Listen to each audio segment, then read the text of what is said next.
இன்றைக்கு நம்ம பாஸ்டர் துரை ஐயா அவர்களின் ஆவிக்குரிய செய்தியை பார்க்கலாம் வாங்க. இன்றைய தலைப்பு ஆவிக்குரிய விருத்த சேதனம். ஆதியாகமம் 17ஆம் அதிகாரம் 10ஆம் வசனம் 11ஆம் வசனம். எனக்கும் உங்களுக்கும் உனக்கு பின்வரும் உன் சந்ததிக்கு நடுவே உண்டாகிறதும் நீங்கள் கைக்கொள்ள வேண்டியதுமான என் உடன்படிக்கை என்னவென்றால், உங்களுக்குள் பிறக்கும் சகல ஆண் பிள்ளைகளும் விருத்த சேதனம் பண்ணப்பட வேண்டும். உங்கள் நுனித்தோலின் மாம்சத்தை விருத்த சேதனம் பண்ண கடவீர்கள். அது எனக்கும் உங்களுக்கும் உள்ள உடன்படிக்கைக்கு அடையாளமாயிருக்கும். இங்கே விருத்த சேதனத்தை முதலாவது தெய்வம் பூமியிலே தன்னுடைய சந்ததிக்குள் அவர் அப்ளை பண்ற காரியத்தை நாம் இப்பொழுது படிக்கிறோம். இது எழுத்தின் பிரகாரமான ஒரு விருத்த சேதனம்.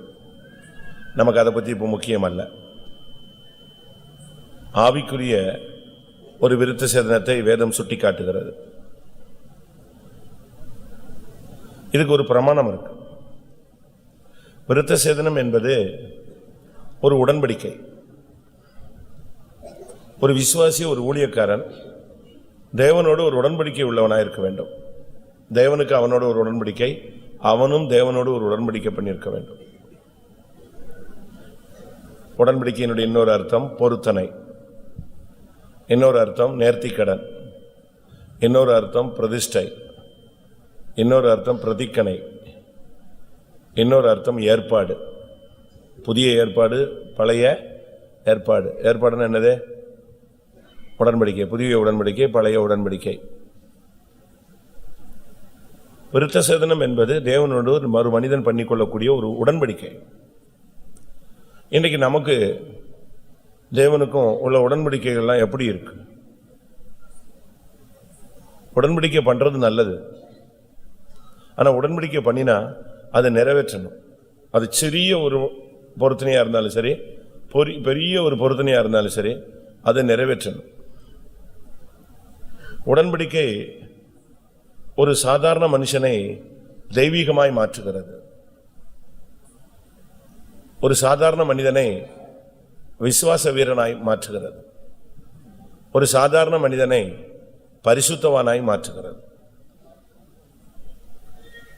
இன்னும் சொல்ல போனால் உடன்படிக்கை பண்ணினவர்களை மட்டும்தான் கர்த்தர் சேர்க்க வரப்போகிறார்.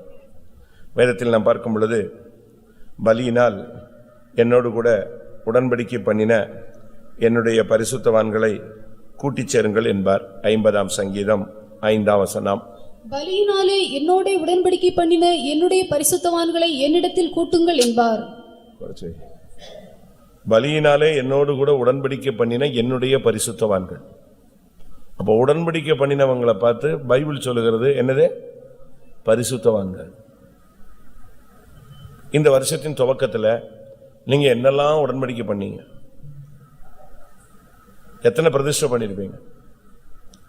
இல்ல வியாதி தொடக்கத்தில் மாத்திரமல்ல, இடைநாட்களில் வேலை கிடைக்கலன்னா வேலை கிடைக்கும்படியாக, பிள்ளை கிடைக்கலன்னா பிள்ளை கிடைக்கும்படியாக, வருமான விஷயத்தில், வியாதி நேரங்களில், நெருக்கமான சூழ்நிலைகளில் கர்த்தர் உங்களை ஆசீர்வதிக்கும் பொழுது, உங்களை விருத்தியடைய செய்ய வைக்கும் பொழுது, எந்தெந்த நேரத்தில் நீங்கள் என்னென்னலாம் உடன்படிக்கை பண்ணினீங்க அப்படிங்கிறத நீங்களே தேவனுடைய சன்னிதானத்தில் நிதானித்து பாருங்க. அதில் ஒரு உடன்படிக்கை விருத்த சேதனம். நம்மில் எத்தனை பேர் விருத்த சேதனம் பண்ணப்பட்டவர்கள்? ஒரு விசுவாசின்னு சொன்னா அவன் நிச்சயமாக விருத்த சேதனம் பண்ணப்பட்டிருக்க வேண்டியது அவசியம். ஆபிரகாம் விருத்த சேதனம் பண்ணப்பட்டான். இஸ்மவேல் விருத்த சேதனம் பண்ணப்பட்டான். ஈசாக்கு விருத்த சேதனம் பண்ணப்பட்டான். இப்படிலாம் பைபிளில் பல விதங்களில் வார்த்தைகள் சொல்லப்பட்டிருக்கிறது. வாசிக்க வேண்டாம்.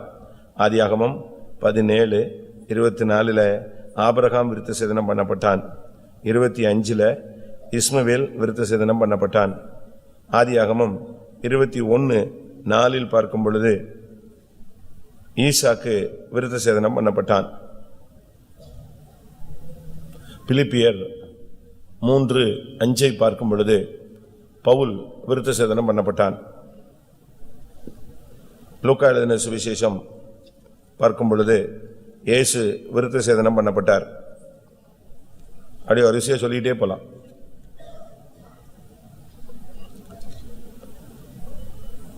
இதிலிருந்து நம்ம என்ன வேண்டிய லூக்கா 2:21 இயேசு விருத்த சேதனம் பண்ணப்பட்ட அந்த சம்பவம் சொல்லப்படுகிறது. அப்படியானால் விருத்த சேதனம் என்பது ஒரு ஆவிக்குரிய ஒரு உடன்படிக்கை. இன்னும் சரியா சொல்ல போனால் அன்றைக்கு மாம்சத்தில் நடந்தது, இல்லாவிட்டால் எழுத்தின் பிரகாரமாக நடந்தது. இன்றைக்கு நமக்குள்ள 4 விதமான விருத்த சேதனம் நடக்கணும். நடந்திருக்கான்னு பாருங்க. இல்லைன்னு சொன்னா அவன் அறுப்புண்டு போவான் அப்படின்னு பைபிள் சொல்லுகிறது. விருத்த சேதனம் பண்ணாம ஒருத்தன் சபைக்குள்ள இருக்கிறான் அப்படின்னா எழுத்தின் பிரகாரமா இல்ல, அன்னைக்கு எழுத்தின் பிரகாரமாக ஆவிக்குரிய ரீதியில சபைக்குள்ள சும்மா பேரளவில் இருந்தா வேஸ்ட். அப்படித்தான் பைபிள் சொல்லுது. இங்கே சபைக்குள்ள இருக்கணும்னு சொன்னாலே அவன் யாரா இருக்கணும்? விருத்த சேதனம் பண்ணப்பட்டவனாக இருக்க வேண்டும். அது தேவனுடைய கட்டளை, உடன்படிக்கை. இல்லைன்னு சொன்னா அவன் ஆதியாகமம் 17:14 விருத்த சேதனம் பண்ணாத ஒரு ஆண் பிள்ளை இருந்தால் அந்த ஆத்துமா என் உடன்படிக்கையை மீறினபடினால் தன் ஜனத்தில் இராதபடி அறுப்புண்டு போக கடவன் அப்படின்னு இருக்கு. அப்ப இதுல இருந்து என்ன விளங்கி கொள்கிறோம்? ஒரு ஆவிக்குரிய ஒரு விருத்த சேதனம் நமக்கு பண்ணப்பட வேண்டியது அவசியம். இந்த விருத்த சேதனத்தினால நமக்கு என்ன நன்மை, பண்ணாததுனால என்ன தீமை, இதை நம்ம இப்ப கொஞ்சம் விளங்கணும். அதுக்கு முன்னால் நான் உங்களுக்கு சொல்றேன், ஒரு தேவனுடைய பிள்ளை உடன்படிக்கை விருத்த சேதனம் பண்ணப்பட வேண்டிய காரியம் என்ன? நம்ம புதிய ஏற்பாட்டில் வந்துடுவார்கள். நமக்கு பழைய ஏற்பாட்டின்படி எழுத்தின் பிரகாரமான எந்த விருத்த சேதனமும் கிடையாது. ரோமர் 2:29 வாசிங்க. உள்ளத்திலே யூதனானவனே யூதன், எழுத்தின்படி உண்டாகாமல் ஆவியின்படி இருதயத்தில் உண்டாகும் விருத்த சேதனமே விருத்த சேதனம். இப்படிப்பட்டவனுக்குரிய புகழ்ச்சி மனுஷராலே அல்ல தேவனாலே உண்டாயிருக்கிறது. ஆவியின்படி உள்ள விருத்த சேதனம் இருந்தால் உன்னை தேவன் மகிமைப்படுத்துவார். இப்படி பண்றவனுக்கு உண்டாகிற புகழ்ச்சி மனுஷனால் அல்ல, யாரால் உண்டாகும்? யாரால் உண்டாகும்? தேவனால் உண்டாகும். ஆவியின்படி விருத்த சேதனம் தேவை. ஆவியின்படி உள்ள 4 விருத்த சேதனங்களை நான் உங்களுக்கு சொல்றேன்.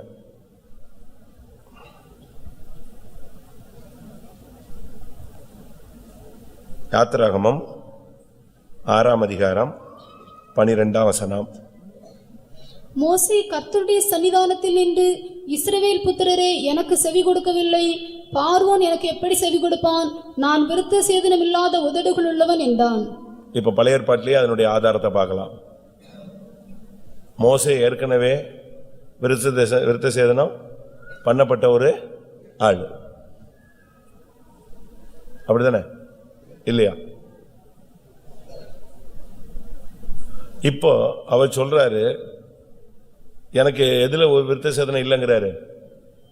நான் உதடுகளில் விருத்த சேதனம் இல்லாதவன். அப்போ ஒரு தேவனுடைய பிள்ளைக்கு உதட்டுல விருத்த சேதனம் தேவை. நீங்க உதட்டுல விருத்த சேதனம் உங்களுக்கு இருக்கா இல்லையா நீங்களே செக் பண்ணி பார்க்கலாம். அதுக்கு வசன ஆதாரம் ரொம்ப தெளிவாக இருக்கு. யாத்திராகமம் 6:12 தான் இப்ப நீங்க வாசிச்சீங்க. உதட்டுல விருத்த சேதனம் இருந்தா நீ என்ன சொன்னாலும் மற்றவங்க கேட்பாங்க. உதட்டுல விருத்த சேதனம் இல்லைன்னா நீ என்ன சொன்னாலும் ஒருத்தனும் கேட்க மாட்டான். அதான் அதனுடைய தெளிவான சத்தியம். உதட்டுல விருத்த சேதனம் இருந்தா நீ என்ன சொன்னாலும் மற்றவன் கேட்பான். இவன் சொல்றான், கர்த்தருடைய சன்னிதானத்தில் நின்று இஸ்ரவேல் புத்திரரே எனக்கு செவி கொடுக்கவில்லை, பார்வோன் எனக்கு எப்படி செவி கொடுப்பான்? சரி, இன்னும் ஆதாரமாக யாத்திராகமம் 6:30 மோசே கர்த்தருடைய சன்னிதானத்தில் நான் விருத்த சேதனம் இல்லாத உதடுகள் உள்ளவன், பார்வோன் எனக்கு எப்படி செவி கொடுப்பான் என்றான். விருத்த சேதனம் இல்லாத உதடுகள் உள்ள மனுஷன் என்ன பேசினாலும் அது என்ன செய்யாது? எவனும் கேட்க மாட்டான். நீங்க போய் ரோடா சத்தியம் சொல்லுங்க, உபதேசம் சொல்லுங்க, ஒருத்தனும் கேட்க மாட்டான். ஏனென்றால் உன் உதட்டுல என்ன இல்ல? விருத்த சேதனம் இல்ல. உதடு ரொம்ப முக்கியம். உதடு என்பது வாயை காண்பிக்கிறது. நாவு மொத்தத்துக்கும் அதுதான் வாய். வாய்க்கு வாய் எதுதான்? உதடு தான். இந்த உதட நீங்க பிரதிஷ்டை பண்ணணும், உடன்படிக்கை பண்ணணும். இந்த வார்த்தைகள் ரொம்ப கவனமாக இருக்கணும். அவருடைய வாயில், அவருடைய உதடுகளில் அருள் அருள் பொழிகிறது. யாருடைய உதடுகள்ல? ஆண்டவருடைய உதடுகள் வாயிலிருந்து அருள் பொழிகிறது, அப்படித்தான் சொல்லுது. இன்னொரு இடத்துல, என் மனவாளியே உன் உதடுகளிலிருந்து தேன் ஒழுகுகிறது.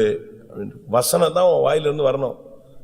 வார்த்தைகள் ரொம்ப கவனமா இருக்கும். உன்னுடைய உதடு விருத்த சேதனம் பண்ணப்பட்டிருந்தா உன்னுடைய வேர்ட்ஸ் அப்படி அக்செப்ட் பண்ணுவாங்க.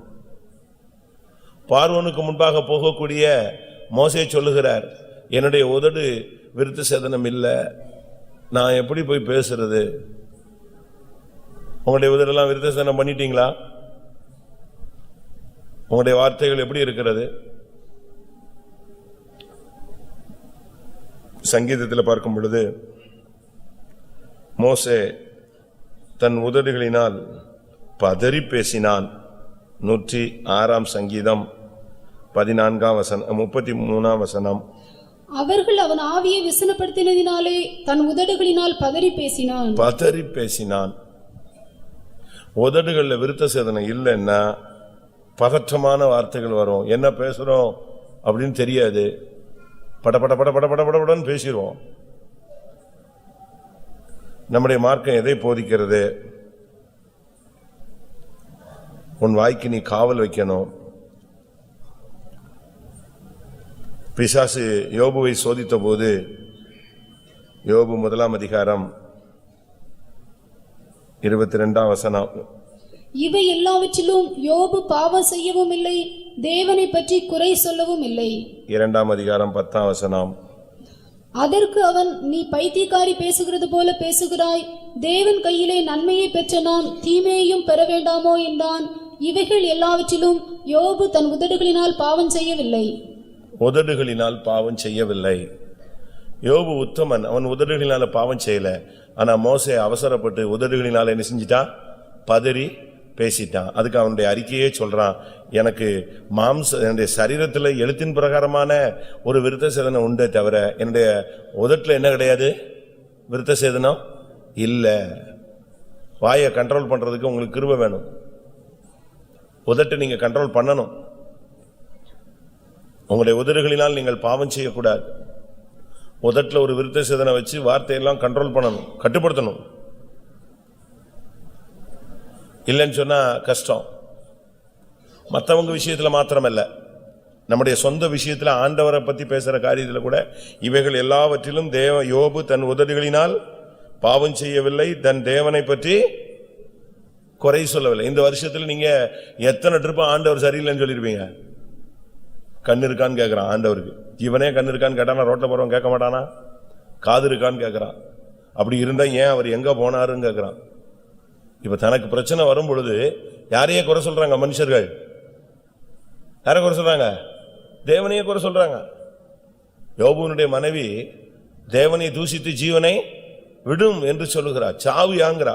நிலையம் உயிரோடு அலைகிற உத்தமன் பேர் வச்சுக்கிட்டு தேவனை தூசித்து சாவு. இப்படி ஒரு வாழ்க்கை உனக்கு தேவையா?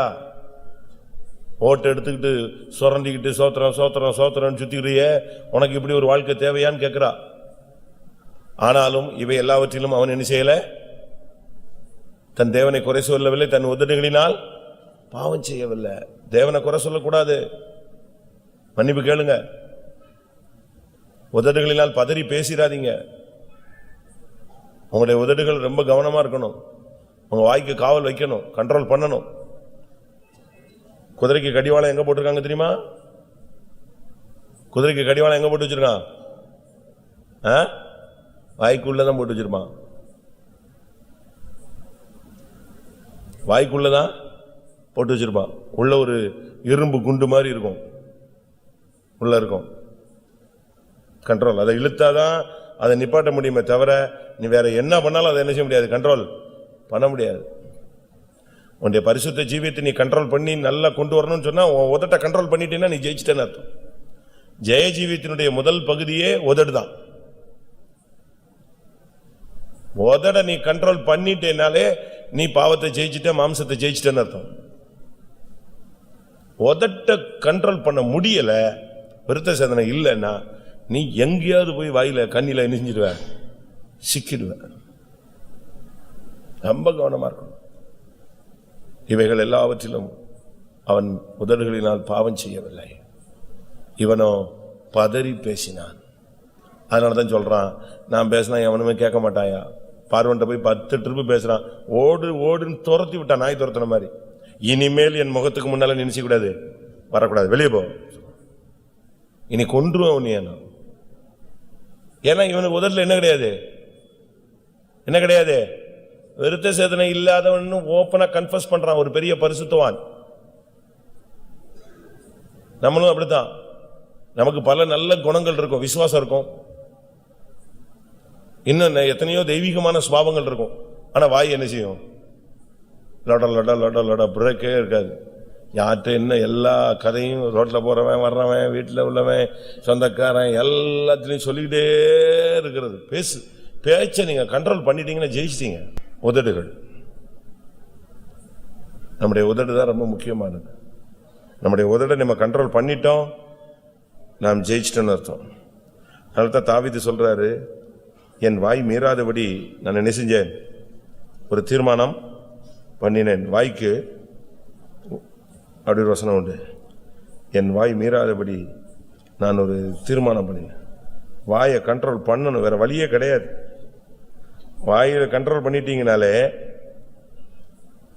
சாப்பாட்டை கண்ட்ரோல் பண்ணிடலாம், கோபத்தை கண்ட்ரோல் பண்ணிடலாம், கெட்ட வார்த்தையை கண்ட்ரோல் பண்ணிடலாம், வித்தியாசமான வார்த்தைகளை கண்ட்ரோல் பண்ணிடலாம், மணிக்கணக்கா செல்லுல பேசுறதை கண்ட்ரோல் பண்ணிடலாம். எல்லாம் உதட்டில் தான் என்ன செய்யுது. ஒருத்தர் சமீபத்தில் இறந்துட்டார், ஒரு ஃபேமஸான ஊழியக்காரர் இறந்துட்டார். எல்லாரும் ஆதங்கப்பட்டாங்க. நானும் அவர் இருந்த இடத்துல போய் பிரசங்கத்துக்குலாம் போயிருக்கேன், ரொம்ப நல்ல மனுஷன். அப்போ இப்ப சமீபத்தில் இறந்துட்டாரு. நான் இப்ப போயிருக்கும் போது கேட்டேன், அநியாயமா இறந்து போயிட்டாரு.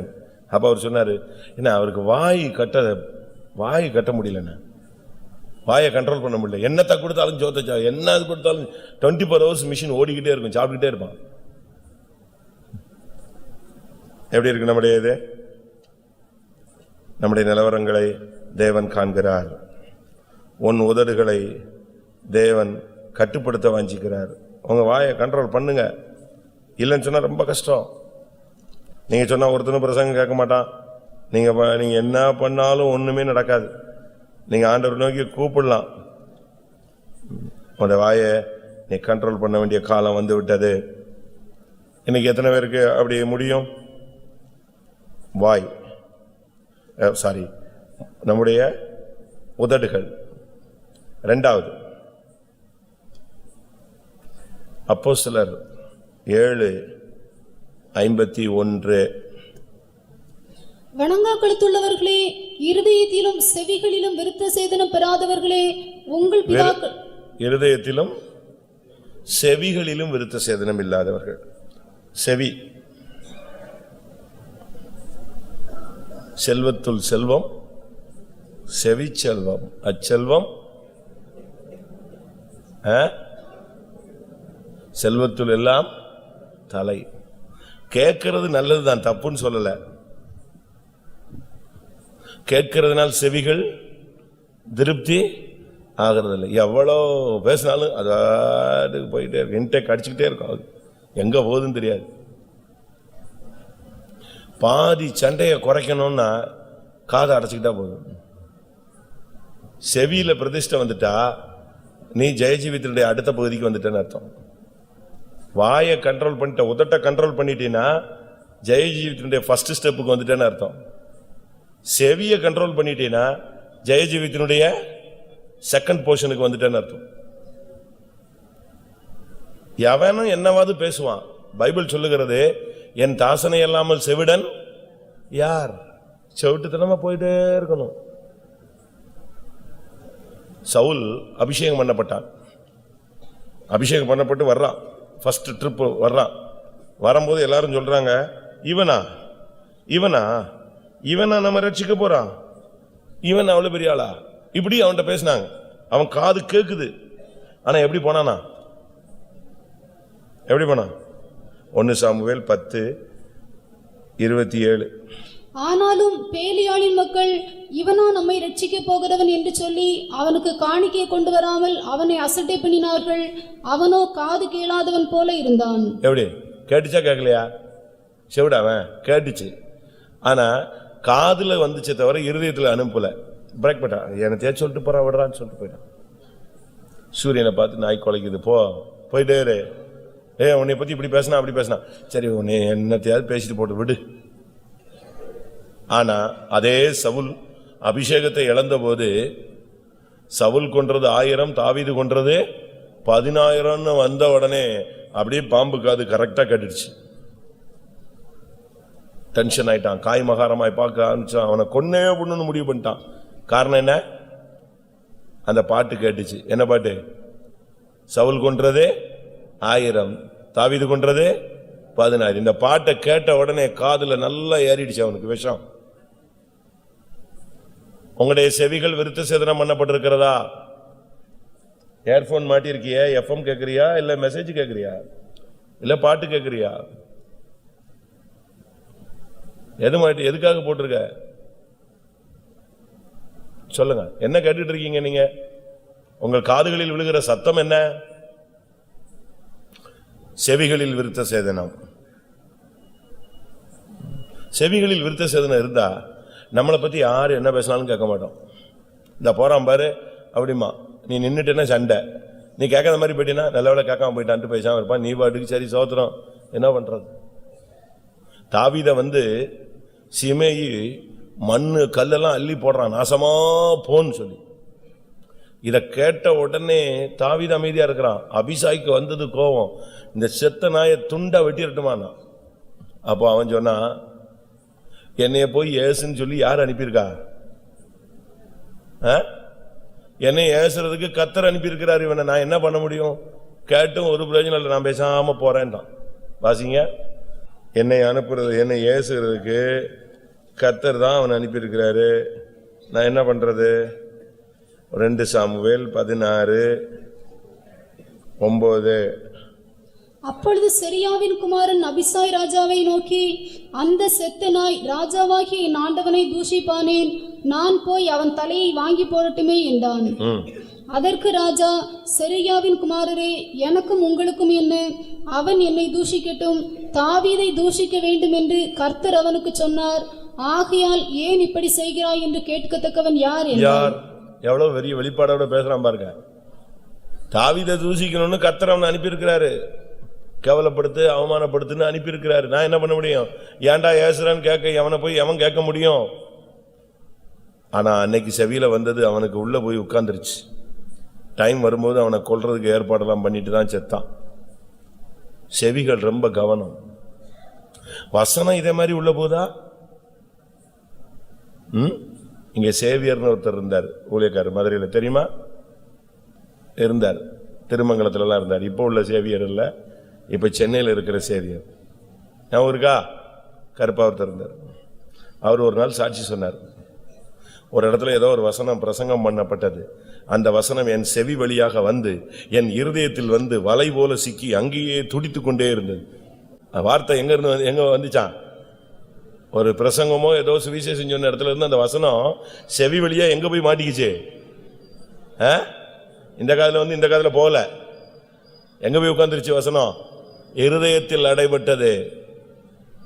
இப்ப எவனோ ஒருத்தன் ஏசுறான், அதெல்லாம் நமக்கு கேக்குது. இப்ப ஏசவே வேண்டாம், வாய முணுமுணுத்தால இவன் வீட்டுல போய் மனைவி சார் என்ன முணுமுணுத்துக்கிட்டே இருக்க அப்படிங்க. ஏங்க நான் ஒண்ணுமே சொல்லல, நீ சொன்னது எனக்கு கேட்டுச்சு. இல்ல, உன் வாய் அப்படித்தானே அசைச்சது, வாய் அசைவிலே கண்டுபிடிச்சிட்டாங்க, பாடி லாங்குவேஜ். அப்படியா? நல்லா கவனிச்சுக்கோங்க. விருத்த சேதனம் இல்லாதவர்கள் உடன்படிக்கை அற்றவர்கள். முதல்ல உன்னுடைய வாயில ஒரு உடன்படிக்கை பண்ணு, உதட்டுல விருத்த சேதனம் பண்ணு. ரெண்டாவது உன்னுடைய செவியில விருத்த சேதனம் பண்ணு. என் ஆடுகள் என் சத்தத்துக்கு செவி கொடுக்கும், அந்நியனுடைய சத்தத்துக்கு என்ன செய்யாது? யோவான் எழுதின சுவிசேஷம் 10ஆம் அதிகாரம் 27. என் ஆடுகள் என் சத்தத்திற்கு செவி கொடுக்கிறது, நான் அவைகளை அறிந்திருக்கிறேன், அவைகள் எனக்கு பின் செல்லுகிறது. அது வேற ஆள் சத்தம் கேட்காது. என் ஆடுகள் என் சத்தத்துக்கு தான் செவி கொடுக்கும். நீ அந்நிய சத்தத்துக்கு செவி கொடுக்க கூடாது, அந்நிய உபதேசங்களுக்கு செவி கொடுக்க கூடாது. அந்நிய மற்றவங்களுக்கு நீ செவி கொடுக்க கூடாது. உன் மனைவியை பத்தியோ உன் புருஷனை பத்தியோ உன் பிள்ளைகளை பத்தியோ மற்றவன் சொன்னான்னா அதுக்கு செவி கொடுக்க கூடாது. அதை கேட்டுட்டு வந்து வீட்டில் சண்டை போடுறது வம்பு பண்றதெல்லாம் காதுல ஏத்தாத, காதை அடைத்துக்கொள். வாசிங்க அந்த வசனம். என் தாசனை அல்லாமல் குருடன் யார், நான் அனுப்பினவில்லை அல்லாமல் அந்தகன் யார். அந்தகன் யாரு? செவிடன் யார்? நீ ஒரு தாசன், நீ ஒரு குருடன் போல போய்கிட்டே இருக்கணும், செவிடம் போல போய்கிட்டு இருக்கணும். அப்படினாலதான் இந்த ஊழியத்துல நீ இந்த ஜீவியத்துல நீ தாசனா இருக்க முடியும். ஏசாயா 42:19. என் தாசனை அல்லாமல் குருடன் யார், நான் அனுப்பிய தூதனை அல்லாமல் செவிடன் யார். செவிடன் யார்? செவிடன் மாதிரி போகணும், அமைதியா போயிட்டே இருக்கணும்.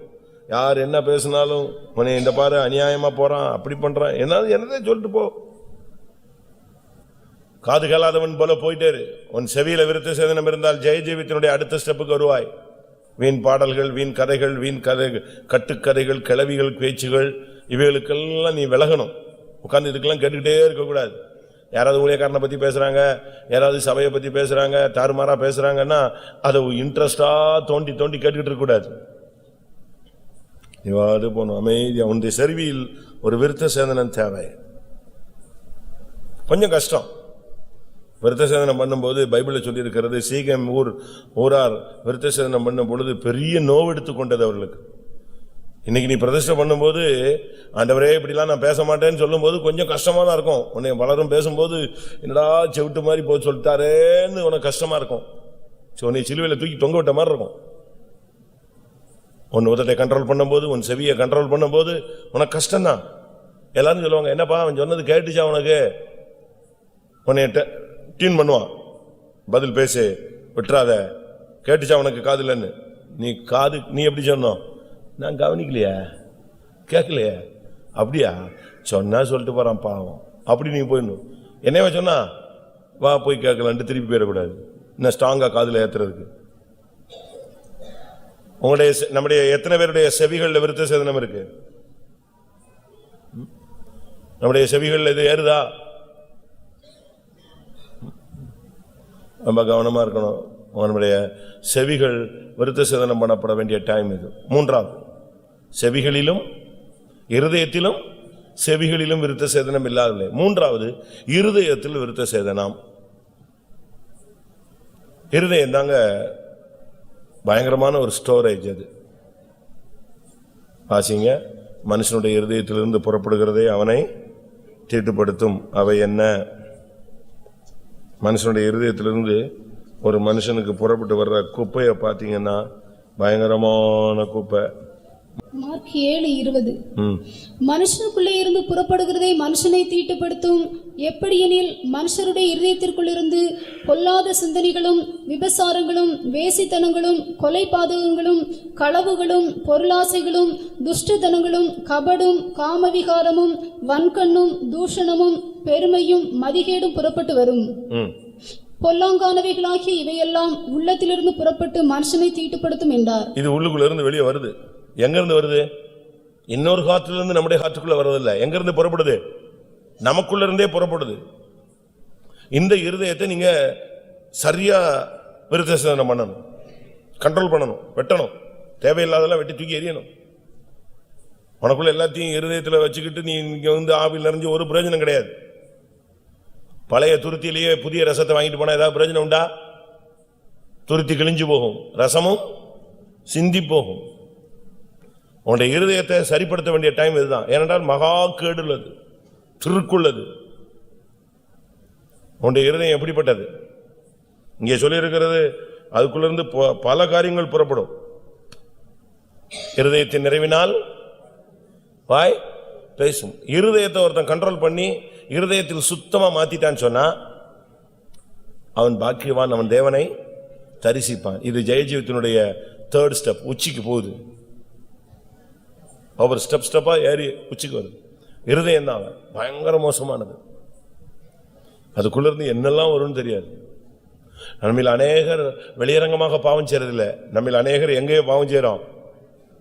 ஒரு ஸ்திரீயை இச்சையோடு பார்க்கிற எவனும் அவளோடு கூட விபசாரம் செய்தாயிற்று. அவ கையும் மையமா நீ பாவம் செஞ்சு பிடிபட வேண்டாம்.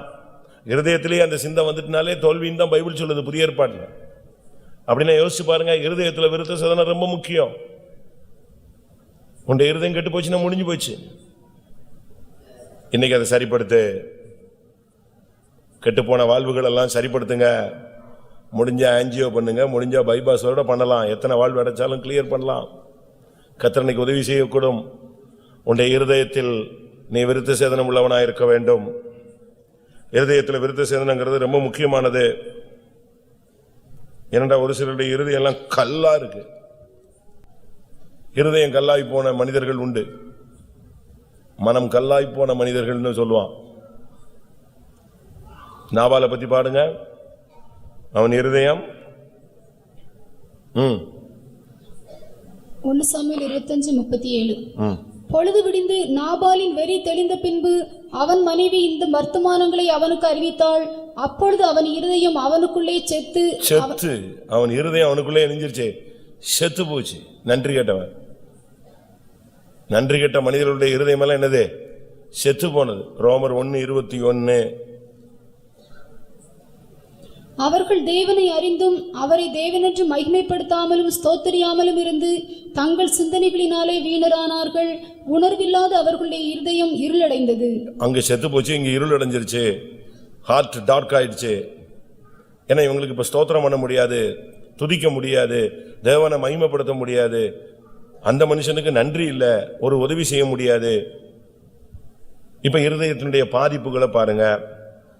எசேக்கியேல் 44:9. கர்த்தராகிய ஆண்டவர் சொல்லுகிறது என்னவென்றால், இஸ்ரவேல் புத்திரரின் நடுவில் இருக்கிற சகல அந்நிய புத்திரரிலும் விருத்த சேதனம் இல்லாத இருதயமும் விருத்த சேதனம் இல்லாத மாம்சமும் உள்ள அந்நிய புத்திரரின் ஒருவனும் என் பரிசுத்த ஸ்தலத்துக்குள் பிரவேசிப்பதில்லை. இருதயத்துல விருத்த சேதனம் இல்லைன்னா அவன் எங்க கால் வைக்க முடியாது?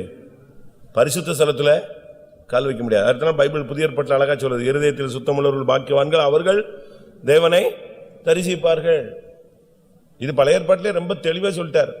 உதடுகளில் விருத்த சேதனம், இருதயத்தில் விருத்த சேதனம், செவியில விருத்த சேதனம், இதெல்லாமே பழைய ஏற்பாட்டிலே இருக்கு. எழுத்தின் பிரகாரமாக பண்ணின அந்த ஜனங்களுக்கு ஆவிக்குரிய காரியத்தை கர்த்தர் போதித்திருக்கிறார். நம்ம எத்தனை பேர் எப்படி இருக்கிறோம்? இதே எசேக்கியேல் 44:9 விருத்த சேதனம் உள்ள மாமிசத்தில் விருத்த சேதனம். இது மாம்சங்கிறது நம்முடைய முழு சரீரத்தையும் காண்பிக்கிறது. முழு சரீரத்தையும் கட்டுப்படுத்தணும். ரோமர் 8:13. மாம்சத்தின்படி பிழைத்தால் சாவீர்கள், ஆவியினாலே சரீரத்தின் செய்கைகளை அழித்தால் பிழைப்பீர்கள். ஆவியினால இந்த சரீரம் முழுவதையுமே நீ விருத்த சேதனம் பண்ணணும். முழு சரீரத்தையும் கண்ட்ரோல் பண்ணணும். காலை கண்ட்ரோல் பண்ணணும், கையை கண்ட்ரோல் பண்ணணும், வயிற்றை கண்ட்ரோல் பண்ணணும், சிந்தையை கண்ட்ரோல் பண்ணணும், இருதயத்தை கண்ட்ரோல் பண்ணணும், கண்களை கண்ட்ரோல் பண்ணணும், செவியை கண்ட்ரோல் பண்ணணும், எல்லாத்தையுமே கண்ட்ரோல் பண்ணணும். அதுக்கு தான் சொல்லி இருக்கிறது இருதயத்தில் விருத்த சேதனம். அடுத்து என்னது? மாம்சத்தில் விருத்த சேதனம். ஏன் மாம்சத்தில் விருத்த சேதனம்? கலாத்தியர் 5:19-20-21. மாம்சத்தின் கிரியைகள் வெளியரங்கமாயிருக்கின்றன. அவையாவன விபசாரம், வேசித்தனம், அசுத்தம், காமவிகாரம், விக்கிரகாராதனை, பில்லிசூனியம், பகைகள், விரோதங்கள், வைராக்கியங்கள், கோபங்கள், சண்டைகள், பிரிவினைகள், மார்க்கபேதங்கள், பொறாமைகள், கொலைகள், வெறிகள், களியாட்டுகள் முதலானவைகளே. இப்படிப்பட்டவைகளை செய்கிறவர்கள் தேவனுடைய ராஜ்யத்தை சுதந்தரிப்பதில்லை என்று முன்னே நான் சொன்னது போல இப்பொழுதும் உங்களுக்கு சொல்லுகிறேன். பாருங்க, இதுல இருந்து என்ன விளங்கிக் கொள்றோம்? மாம்சத்துல விருத்த சேதனம் இல்லைன்னா நம்முடைய ஜீவியம் எப்படி இருக்கும்? விபசாரம், வேசித்தனம், அசுத்தம், விக்கிரகம், ஐயோ பயங்கர குப்பையா போயிடும். அதனாலதான் நமக்கு அபிஷேகம் கொடுத்து அது விருத்த சேதனம் பண்ண வைக்கிறார். ஆவியினால் சரீரத்தின் செய்களை அழித்தால் பிழைப்பீர்கள். இந்த விருத்த சேதனம் என்பது ஒரு உடன்படிக்கை. இந்த விருத்த சேதனம் பண்ணும்போது கொஞ்சம் வேதனை உண்டாகும். மற்றவன் பேசும்போது பதில் பேசாம இருக்கிறது பெரிய ஜெயஜீவியம் தான். மற்றவன் நம்ம தாறுமாறா பேசும்போது நம்ம பதில் பேசாம இருக்கணுமே. இருந்துருவீங்களா? இருக்க முடியுமா? இப்ப ஆமேன்றுவீங்க, அல்லேலியா போட்டுருவீங்க, குதிச்சிருவீங்க. அங்க ஒருத்தன் வந்து கேப்பா, பாஸ்டர் ஜோயல் சொன்னாங்க, உங்களுக்கு ஒரு சம்பவம் இருக்கும். பெங்களூர்ல ஒரு அம்மா கர்த்தருக்கு ஸ்தோத்திரம், நான் ஒரு தூசி, நான் ஒரு குப்பை, நான் ஒரு அடிமைன்னு சாட்சி சொல்லிச்சு. சாட்சி முடிஞ்ச உடனே சண்டே ஸ்கூல் பசங்கள்லாம் சாப்பிடும் போது இந்த பாது ஒரு குப்பைன்னா, குப்பை போது பாருன்னா. அதுக்கு அந்த அம்மாவுக்கு பயங்கர டென்ஷன் ஆகி பாஸ்டர்ட்ட போய், இந்த சண்டே ஸ்கூல் பசங்கள்லாம் சரியில்லை, எல்லாரும் என்ன செய்றாங்க, என்னைய குப்பை அடிமை அப்படின்னு போது குப்பை போதுன்னு சொல்றாங்க. அப்ப அவரு சொன்னாரா, அவனு புதுசா சொல்லலையே, நீ சபையில சொன்னது தான் என்ன செய்யறான் அவன் சொல்றான், வேற யார் சொன்னா? அப்ப சபையில இயேசுவுக்கு முன்னால குப்பைன்னு சொல்ல முடியும், ஆனா உன்னை நேரடியா ஒருத்தன் குப்பைன்னா உன்னை நினைச்ச முடியல. பவுல் சொல்றாரு, நாங்கள் எப்படி இருக்கிறோம், எல்லாரும் துடைத்து போடும் அழுக்கை போல் இருக்கிறோங்கிறாரு. அதனால நாம இப்போ செய்ய வேண்டியது, நமக்குள்ள ஒரு சரியான விருத்த சேதனம் வரணும். விருத்த சேதனம் இல்லாவிட்டால் பரிசுத்த ஸ்தலத்தில் பிரவேசிப்பதில்லை. திரும்பவும் எசேக்கியேல் 44 அந்த 9 கடைசி பகுதியை மட்டும் வாசிங்க. விருத்த சேதனம் இல்லாத மாம்சம் உள்ள அந்நிய புத்திரன் ஒருவனும் என் பரிசுத்த ஸ்தலத்துக்குள் பிரவேசிப்பதில்லை. எரேமியா 6:10. செவியில விருத்த சேதனம் இல்லாதவர்களுக்கு வசனம் கேட்க பிடிக்காது. வாசிங்க. அவர்கள் கேட்கும்படி நான் யாரோடு பேசி எச்சரிப்பேன், அவர்களுடைய செவி விருத்த சேதனம் இல்லாதது, அவர்கள் கேட்க மாட்டார்கள். கர்த்தருடைய வசனம் அவர்களுக்கு நிந்தையாயிருக்கிறது, அதன் மேல் அவர்களுக்கு விருப்பம் இல்லை. வசனம் கேட்க மாட்டான். செவிகளில் விருத்த சேதனம் இல்லாதவர்களுக்கு எவனாவது பேசினா ஏசினா ஜோக் அடிச்சாலாம் காது கேட்கும், ஆனா வசனம் பேசினா என்ன செய்யாது, கேட்காது. அதுல அவங்களுக்கு விருப்பம் இல்லைன்னு சொல்லியிருக்கு. அதனால தான் நான் சொன்னேன், செவியில விருத்த சேதனம் இருந்தாதான் உனக்கு வசனத்தை கேட்க வாஞ்சை உண்டாகும். நீ பரிசுத்த ஸ்தலத்துக்குள் நீ என்ன செய்ய முடியும், பிரவேசிக்க முடியும். பிலிப்பியர் 3:3 பாருங்கள். ஏனெனில் மாம்சத்தின் மேல் நம்பிக்கையாயிராமல் ஆவியினாலே தேவனுக்கு ஆராதனை செய்து கிறிஸ்து இயேசுவுக்குள் மேன்மை பாராட்டுகிற நாமே விருத்த சேதனம் உள்ளவர்கள். விருத்த சேதனம் உள்ளவங்கன்னா ஆவியில ஆராதிக்கணும். எனக்கு அதுதான் இந்த ஊர்ல ரொம்ப இன்னும் சரியாயிருமோ என்னன்னு தெரியல, அபிஷேகத்துல ஆராதிக்கிறது இங்க ரொம்ப கம்மியா இருக்கு. எல்லாரையும் சொல்லல, ஒரு கொஞ்சம் பேர் சும்மா கை தட்டுறாங்க. எனக்கு என்னன்னா அபிஷேகம் வரணுங்க. ஒரு அசைவு பெந்தேகோஸ்தே நாள் என்ன செய்யணும், மதுரையில வரணும். இங்க வந்தாதான் மதுரை அசையும். இங்க அடிச்சா அங்க அடிக்கும். இங்க நீங்க சரியான அபிஷேகத்துல வந்தீங்கன்னா விக்கிரக கோட்டை என்ன செய்யும், அப்படியே அசையும். தமிழ்ல சொல்லுவான், அடி மேல அடி அடிச்சா அம்மியும் நகரும். நீ இங்க அடிக்கிற அபிஷேகத்துலதான் அங்க எல்லா அஸ்திபாரத்தையும் கர்த்தர் கலத்தி விடுவாரு. நீங்க அப்படியே உட்காந்துட்டு ஹல்லேலூயா ஆமென் என்னது வொர்ஷிப், பிரைஸ் அண்ட் வொர்ஷிப்பா நடத்துறேன் நானு. வொர்ஷிப்னு சொன்னா அபிஷேகத்துல தாவீத மாதிரி நடுரோட்ல தாவீது வந்த மாதிரி வரணும். பெட்டி வருதுன்னா நீ ஃபுல் ஸ்விங்ல இருக்கணுங்க அபிஷேகத்துல. அதுக்காக பக்கத்துல உள்ளவனை இடிச்சுட்டு ஒருத்தனை முட்டிக்கிட்டு இருக்கணும்லாம் நான் சொல்லல. அப்படியே அதே இடத்துல நின்னே தெரியும். அகத்தின் அழகு எங்க தெரியும், முகத்துல தெரியும். அபிஷேகம் வரும்போது தெரியும், பிசாசு ஓடுறது தெரியும், வியாதி நீங்குகிறது தெரியும். அபிஷேகத்துல வரும் பொழுது நீங்க நீதியின் சூரியன் உதித்தால் நீ எப்படி வெளியே வருவ, செத்து போன மாதிரி வருவியா? நீதியின் சூரியன் உதிக்கும், அவர்கள் கொளுத்த கன்றுகளை போல வெளியே வருவாங்க. அப்படியே வெளியே வரும்போதே தெரியும் அபிஷேகத்துல. மோசே தேவ சமூகத்துக்கு போயிட்டு வெளியே வரும்போது எப்படி வந்தான், அவனுடைய முகம் பிரகாசித்தது, முக்காடு போட்டு வந்தானா, அந்த அளவு அவனுடைய பிரகாசம் இருந்தது. அப்படி ஒரு அபிஷேகம் நம்ம சபையில தேவை. ஆவியிலே ஆராதனை செய்கிற இவர்களே விருத்த சேதனம் உள்ளவர்கள். சரியான ஒரு அபிஷேகம் வரணும். நீங்கள் சரியா விருத்த சேதனம் பண்ணீங்கன்னா உங்களுக்கு இருக்கிற மரணம் நீங்கும். அப்படித்தானே? மோசே வரமாட்டேன் வா வா வான்னு இழுத்துக்கிட்டே வந்தார். திருப்பி வரமாட்டேன்னு சொல்லிக்கிட்டே வந்துகிட்டே இருந்தான். வர்ற வழியில இவன் வரமாட்டேன்னு திருப்பி திருப்பி திருப்பி இப்படியே பேசுறான். உடனே வழியில அவனை கொல்றதுக்கு ஆண்டவர் முடிவு பண்ணிட்டார். இனிமே இவன் நினைச்சாரு, இவனை யூஸ் பண்ண முடியாது போல் இருக்கு. இவனுக்காக 40 வருஷம் ட்ரை பண்ணி வெயிட் பண்ணி இவனை கொண்டு வந்தா இவன் இப்ப என்ன செய்ய மாட்டேங்கிறான், வரமாட்டேங்கிறான். அதனால இவனை கொன்று முடிவு பண்ணிட்டாரு. ஆசிங்க 4:24.